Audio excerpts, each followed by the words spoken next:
VOA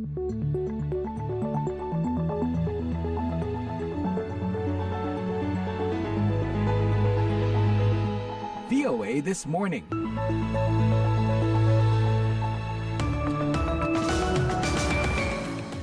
Good morning everyone, selamat pagi dan selamat berjumpa lagi dalam acara VOA This Morning yang dipancarkan langsung dari Studio 17 VOA di pusat kota Washington DC. Semoga Anda semua dalam keadaan sehat dan sejahtera. Saya Leonard Triono dan bersama saya produser Jimmy Manan dan teknisi Rob McLean.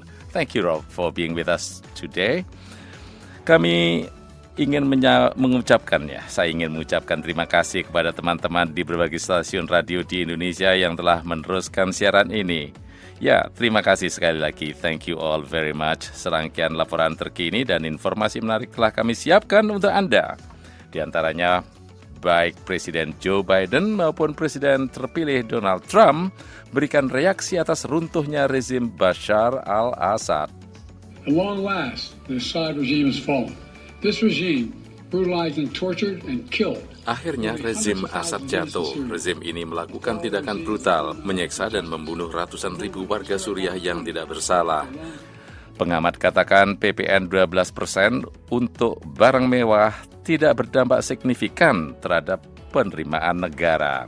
PPN adalah undang-undang yang kita akan laksanakan, tapi selektif. Hanya untuk barang mewah, untuk rakyat yang lain kita tetap lindungi. Pendengar siaran ini juga bisa disimak melalui streaming langsung atau tunda di website kami www.voaindonesia.com atau lewat podcast VOA This Morning. Baik, sebelum kita simak berbagai laporan tadi, kini kita ikuti berita dunia pagi ini bersama Eva Masrieva.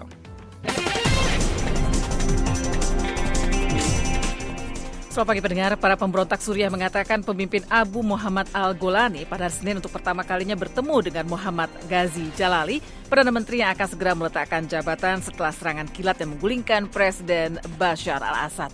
Dalam sebuah pernyataan yang diposting di saluran Telegram, kelompok pemberontak itu mengatakan Golani bertemu dengan Jalali untuk mengkoordinasikan pengalihan kekuasaan. Golani adalah mantan komandan Al-Qaeda yang memutuskan hubungan dengan kelompok itu beberapa tahun lalu dan mengatakan ia menganut pluralisme dan toleransi beragama.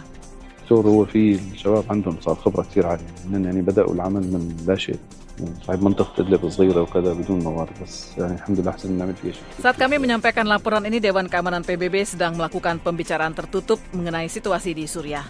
Rusia yang memberikan bantuan militer kepada Assad selama perang saudara Suriah yang telah berlangsung selama hampir 14 tahun meminta sidang Dewan Keamanan itu untuk membahas perkembangan yang terjadi, termasuk implikasi potensial terhadap misi perdamaian PBB di dataran tinggi Golan. Masih banyak pertanyaan mengenai siapa yang akan memimpin Suriah dan bagaimana negara itu akan berupaya pulih setelah perang saudara selama hampir 14 tahun dan berada di bawah kekuasaan keluarga Assad selama lebih dari 50 tahun. Dalam perkembangan lainnya, situasi di Damaskus relatif tenang sepanjang Senin dibanding situasi dalam 2 hari terakhir. Namun Duta Besar Republik Indonesia untuk Suriah, Wajid Fauzi, tetap mengimbau para WNI di negara itu agar tetap berlindung, tidak keluar rumah karena gaya mereka melakukan selebrasi adalah dengan melakukan tembakan ke atas dengan peluru yang ada. Ini yang mengkhawatirkan. Saya sebagai Duta Besar, saya minta seluruh warga masyarakat Indonesia untuk tetap di rumah, tetap di ruangan, tidak keluar. Wajid berbicara kepada VOA Senin malam dari KBRI di Damaskus. Ia menginap di kantor KBRI itu setelah sebelumnya tetap di kediaman resmi Duta Besar di Wisma Indonesia. Kantor KBRI merupakan satu dari 3 tempat berlindung bagi WNI di Suriah yang disiapkan oleh Kementerian Luar Negeri. 2 shelter lainnya terdapat di Aleppo dan Latakia. Sejauh ini, kata Wajid, ada 28 WNI yang berlindung di Aleppo dan 3 lainnya di Latakia. Mereka hanya sebagian kecil dari 1.100 WNI di Suriah yang umumnya adalah pekerja migran di rumah tangga. Sejauh ini sudah lebih dari 100 orang yang mendaftar untuk dievakuasi.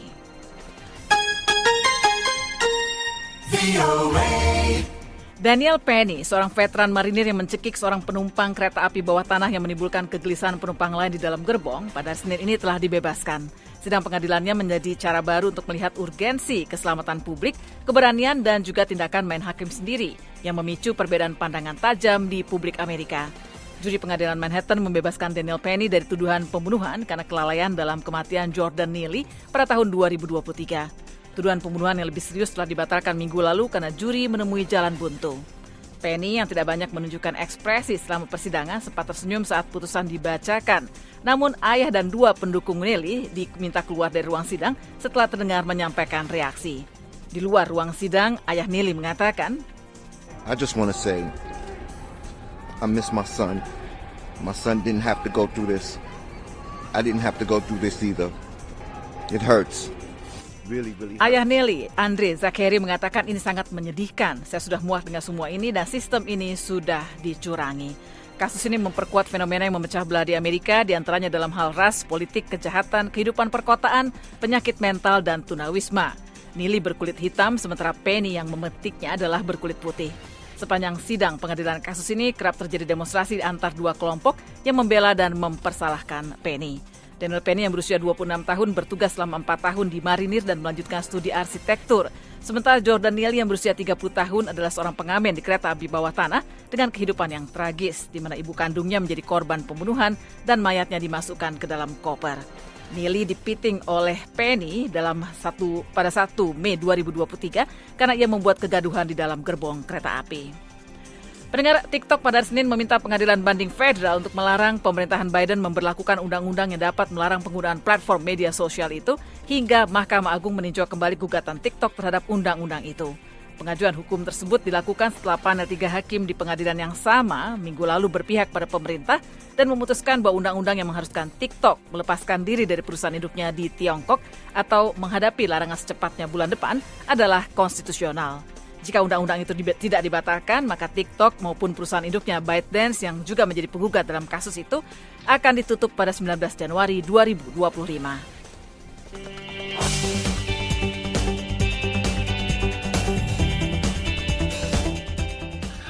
Pendengar, baik Presiden Joe Biden maupun Presiden terpilih Donald Trump hari Minggu bereaksi atas runtuhnya rezim Bashar al-Assad di Suriah. Amerika Serikat diperkirakan akan terus mengamati apa yang akan terjadi di negara itu. Puspita Sariwati menyampaikan laporan koresponden VOA Veronica Balderas. Presiden AS Joe Biden dari Gedung Putih mengomentari mengenai runtuhnya rezim Bashar al-Assad melalui serangan pemberontak di Suriah. At long last, the Assad regime has fallen. This regime brutalized and tortured and killed. Akhirnya rezim Assad jatuh. Rezim ini melakukan tindakan brutal, menyiksa dan membunuh ratusan ribu warga Suriah yang tidak bersalah. Jatuhnya rezim ini adalah tindakan keadilan yang mendasar. Ini adalah momen bersejarah bagi rakyat Suriah yang telah lama menderita untuk membangun masa depan yang lebih baik bagi negara yang mereka banggakan. Biden juga menjelaskan beberapa langkah yang akan diambil AS terkait perubahan yang terjadi di lapangan, termasuk bekerja sama dengan sekutu kawasan. First, we'll support Syria's neighbors, including Jordan. Pertama, kami akan mendukung negara-negara tetangga Suriah, termasuk Yordania, Libanon, Irak, dan Israel. Jika ada ancaman yang muncul dari Suriah dalam masa transisi ini. Presiden terpilih Donald Trump juga bereaksi hari Minggu tentang perkembangan di Suriah. Ia memosting di media sosialnya Truth Social. Berikut kutipannya. Suriah memang kacau, namun bukan teman kita dan Amerika Serikat seharusnya tidak melakukan campur tangan apapun. Ini bukan perjuangan kita. Para pakar memperingatkan suasana perayaan di Suriah yang dilakukan oleh mereka yang menentang Assad tidak boleh mengalihkan perhatian pada kebutuhan mendesak yang harus dipenuhi. Mantan Menteri Pertahanan di bawah pemerintahan Trump, Mark Esper, menyampaikan pendapatnya hari Minggu pada acara TV State of the Union di CNN. Akan ada keprihatinan soal bantuan kemanusiaan yang menurut saya harus diatasi oleh kita dan negara-negara lain di PBB. Saya pikir yang kedua, seperti yang Anda sebutkan, adalah senjata kimia dan kemampuan militer lainnya. Kami tidak ingin benda-benda itu jatuh ke tangan yang salah. Mengingat kepentingan strategis dan kemitraannya di kawasan itu, para analis memperkirakan AS akan terus mengamati siapa yang akan mengambil alih kekuasaan di Suriah setelah Assad dan ke arah mana mereka akan membawa negara itu. Puspita Sariwati, VOA, Washington.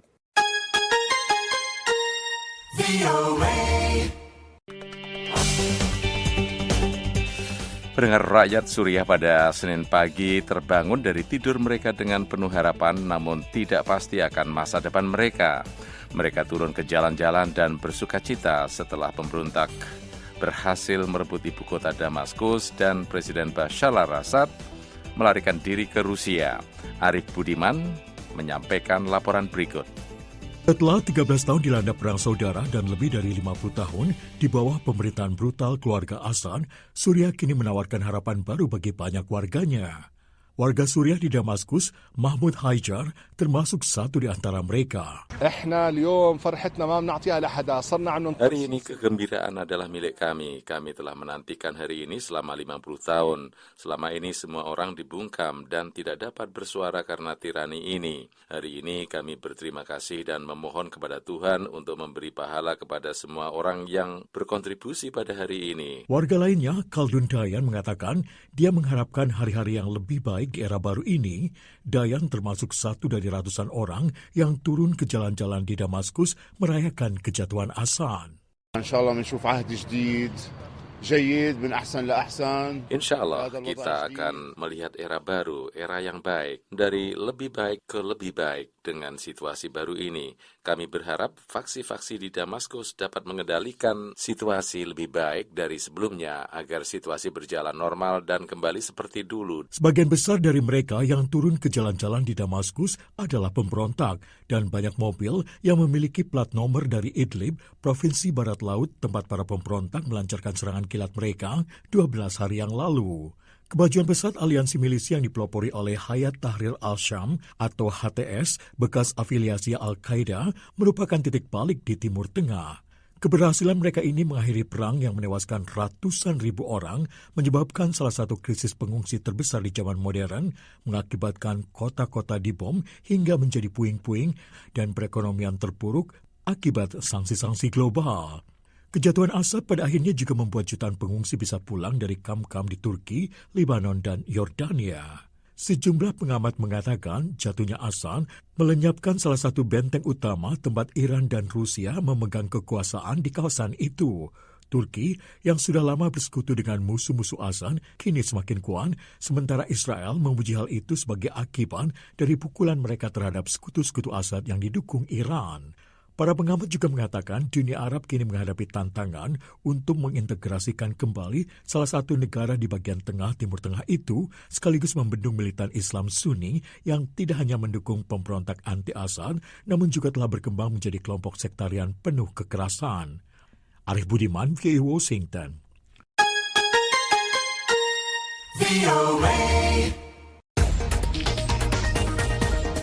Berikut kami sampaikan laporan dari Indonesia. Sejumlah pengamat menilai keputusan pemerintah Indonesia untuk menaikkan tarif pajak pertambahan nilai atau PPN menjadi 12% secara selektif terhadap barang mewah dinilai tidak akan menggenjot penerimaan negara.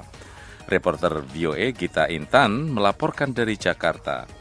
Presiden Prabowo Subianto menegaskan bahwa kebijakan kenaikan tarif PPN menjadi 12% khusus untuk barang mewah dilakukan semata-mata hanya untuk melindungi rakyat kecil. Kan sudah diberi penjelasan, PPN adalah undang-undang yang kita akan laksanakan, tapi selektif. Hanya untuk barang mewah, untuk rakyat yang lain kita tetap lindungi. Sudah sejak akhir 23, pemerintah tidak memungut yang seharusnya dipungut untuk membela, membantu rakyat kecil. Jadi kalaupun naik itu hanya untuk barang mewah. Pengamat pajak dari Center for Indonesia Taxation Analis Fajri Akbar menilai kebijakan ini tidak akan berdampak signifikan terhadap penerimaan negara. Berdasarkan perhitungan kasar, proyeksi pendapatan negara dari PPN 12% untuk barang mewah ini kurang dari 2 triliun rupiah. Memang kalau dari segi potensi penerimaan itu cuma 1,7 triliun aja gitu. Cuma memang betul kalau kita melihat dampak ke kelas menengah bawah bawah atau atas, kebijakan ini secara teori memang hanya berdampak ke kelompok atas. Selain itu, menurutnya kebijakan ini diskriminatif dan berpotensi tumpang tindih dengan pajak penjualan barang mewah atau PPNBM. Berdasarkan data penerimaan negara pada 2021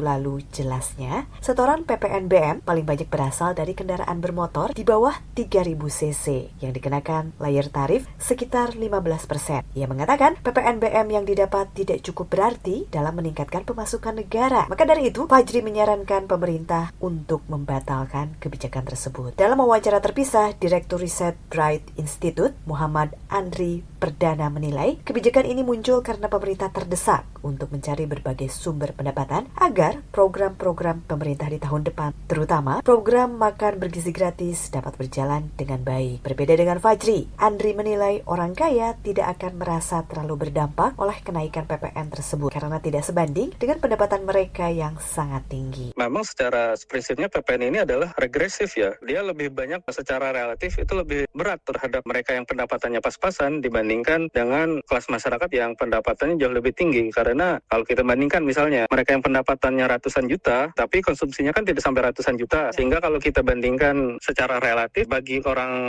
kaya, kenaikan PPN ini hampir tidak ada rasanya bagi mereka. Tapi bagi yang pendapatannya pas-pasan itu sangat terasa. Itulah kenapa saya bilang kenaikan PPN ini mau dibuat bagaimanapun tetap akan terasa bagi kelas menengah dan kelas menengah bawah ya. Maka dari itu menurutnya untuk meningkatkan penerimaan negara dari sisi pajak dan merealisasikan prinsip pajak yang berkeadilan, pemerintah bisa meningkatkan pajak penghasilan atau PPh 21 atau PPh badan. Dari Jakarta, Gita Intan melaporkan untuk VOA Washington.